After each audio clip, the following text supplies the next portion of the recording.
ഒരു താറാക്കുഞ്ഞ് മുട്ട വിരിഞ്ഞ് പുറത്തു വന്നു.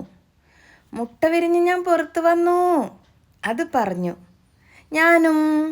കോഴിക്കുഞ്ഞ് പറഞ്ഞു. ഞാൻ നടക്കാൻ പോവുകയാണ്. താറാക്കുഞ്ഞ് പറഞ്ഞു. ഞാനും. കോഴിക്കുഞ്ഞ് പറഞ്ഞു. ഞാനൊരു കുഴി കുഴിക്കുകയാണ്. താറാക്കുഞ്ഞ് പറഞ്ഞു.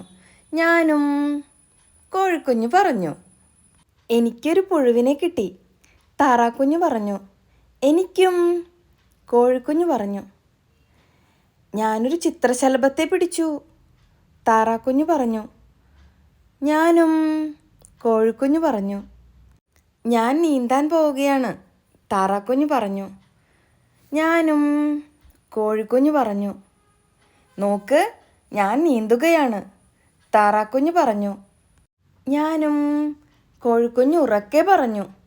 രക്ഷിക്കണേ, രക്ഷിക്കണേ. താറാക്കുഞ്ഞ് കോഴിക്കുഞ്ഞിനെ കുളത്തിൽ നിന്നും പിടിച്ചു കയറ്റി. ഞാൻ ഇനിയും നീന്താൻ പോവുകയാണ്. താറാക്കുഞ്ഞ് പറഞ്ഞു. ഞാനില്ല. കോഴിക്കുഞ്ഞ് പറഞ്ഞു. അപ്പോൾ കുഞ്ഞുമക്കളെ, എന്തായി കഥയെന്ന് മനസ്സിലാവണേ? താറാവുകൾക്ക് വെള്ളത്തിൽ നീന്താൻ വേണ്ടിയിട്ടേ നല്ല വാട്ടർ പ്രൂഫ് തൂവലൊക്കെ ഉള്ളത്. അതുകൊണ്ട് അവർ വെള്ളത്തിൽ ചാടിയാലും ഒട്ടും നനയില്ല. പിന്നെ കാലിൻ്റെ വിരലിൻ്റെ ഇടയിൽ ഒരു വല പോലെ കണക്ട് ചെയ്തിട്ടുണ്ടാവും.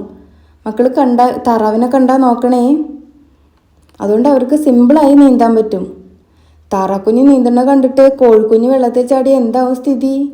അതിൻ്റെ തൂവലൊക്കെ ആകെ നനഞ്ഞൊട്ടിപ്പിടിച്ച് നീന്താൻ അറിയാണ്ട് കഷ്ടപ്പെടില്ലേ? നമ്മൾ ഓരോരുത്തർക്കും ഓരോ കഴിവുകളാണുള്ളത്.